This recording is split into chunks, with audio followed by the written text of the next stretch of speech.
Many people have trouble with dieting restrictions or moving forward with actual healthy regimenting. And part of this may also be due to the fact that when you eat a food like an orange or something like that, they say that it has 50 milligrams of vitamin C, a medium sized orange. And you need 90 milligrams of vitamin C per day. Yeah. But the things that they don't tell you are that if you don't actually eat a certain amount of nutrients growing up, and your daily recommended intake, and if you don't actually eat them after you get older, then what happens is your body is in a state of starvation, nutritionally speaking. So when you eat that orange, the first thing that happens is the body is basically is delegating where these things need to go.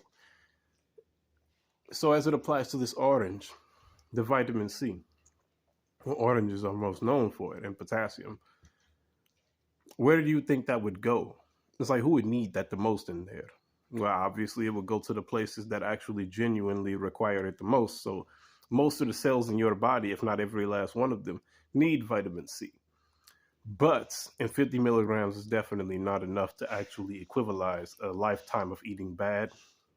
But the thing is that it has to go where it's needed the most. So the places it'll go to are the brain, the heart, the colon, the feet. Like areas where if those areas aren't taken care of, the whole system is going to shut down. And this makes it so that when people eat, they don't really understand why they don't get healthy very quickly. They don't understand why they still get sick. They're like, I've been eating oranges. Why do I still get sick? Or I've been eating uh, spinach. Why do I still get sick? It's because, well, first of all, if you knew how to use spinach, then it'd be very difficult for you to get sick. But well, yeah, also oranges are also sugary and acidic, so you need to drink enough water and things like that too. But but aside from those things, as it applies to the vitamin C, that was nothing.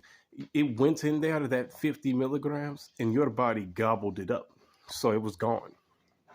And that makes people think after they eat it, a person might be like, well, it tasted good. I feel like I need 10 more. So what you're actually saying, or what the cells in your body are saying, is because the bacteria in your body govern your body. What they're saying is, I feel like I need 10 times that amount of vitamin C. I need way more than that.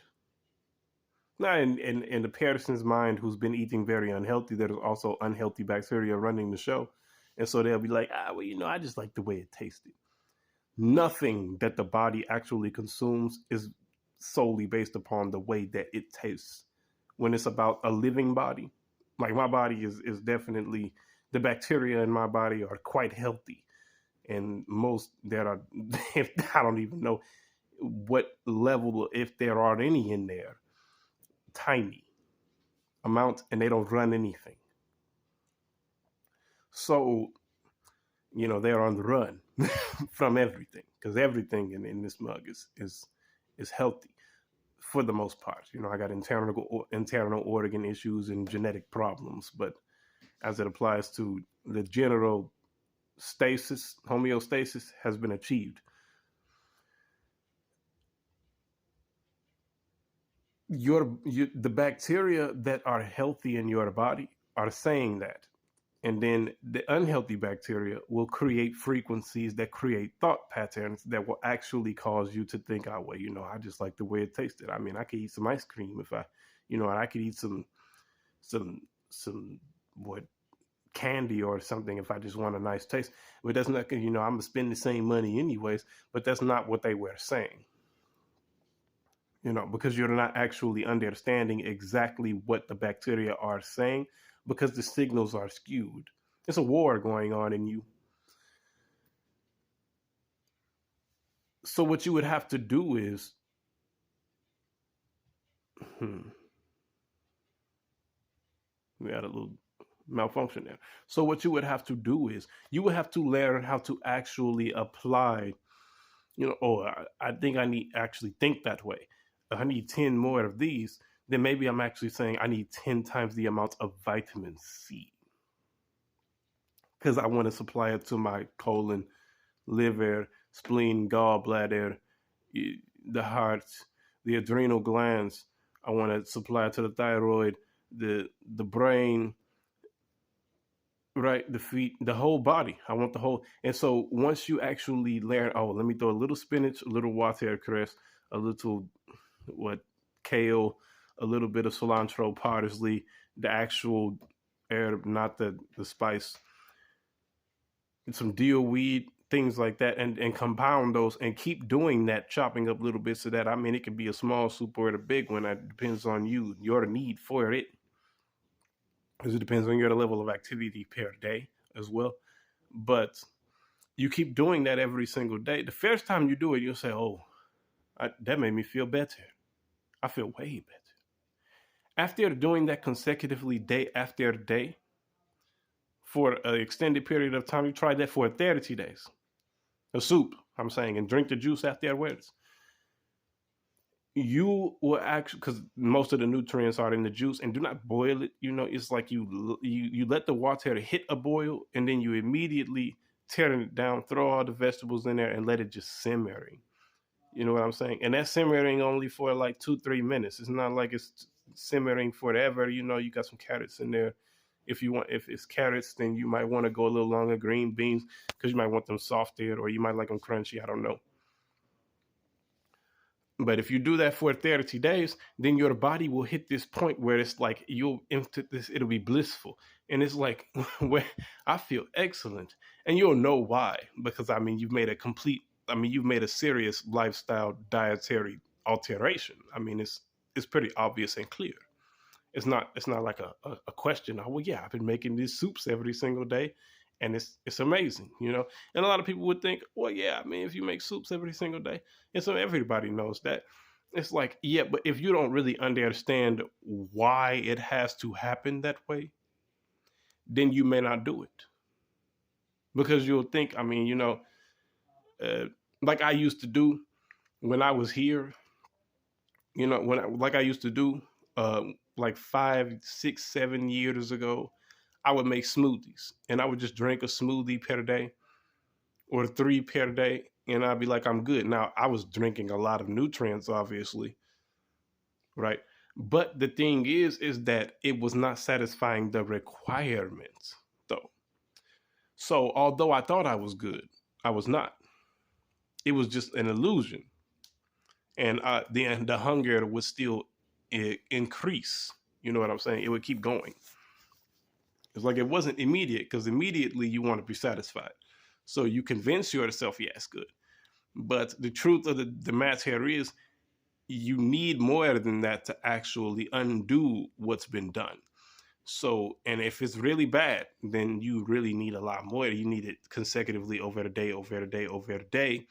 And just fruits wouldn't do it, because they have far less nutrients than vegetables do. If anybody is actually a nutritionist, they'll tell you that most vegetables like watercress, spinach, and all of those, small amounts of spinach are actually destroying an orange and nutritional profile. Uh, Carrots, I mean, I don't even know very many fruits that have any vitamin A at all. But carrots are reasonably high also in vitamin C as well.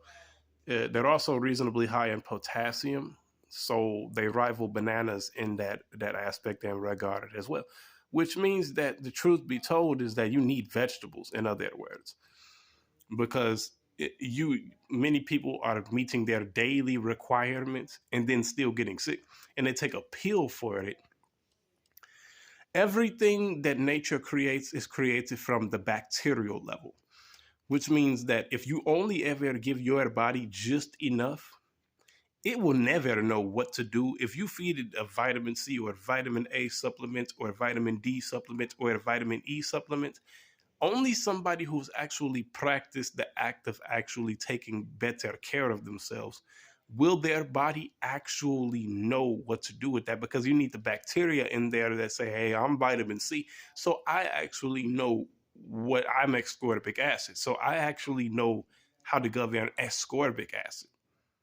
And so your body gets familiarized with that and it functions that differently. So if you do actually get sick and you've been taking care of yourself well, and it's like, how do, and then it reaches a point where you actually have to take a pill. And it's going to give you 1,000 milligrams of vitamin C per day extra or something like that. 10,000. Some of these pills are crazy, these little gummies and things like that.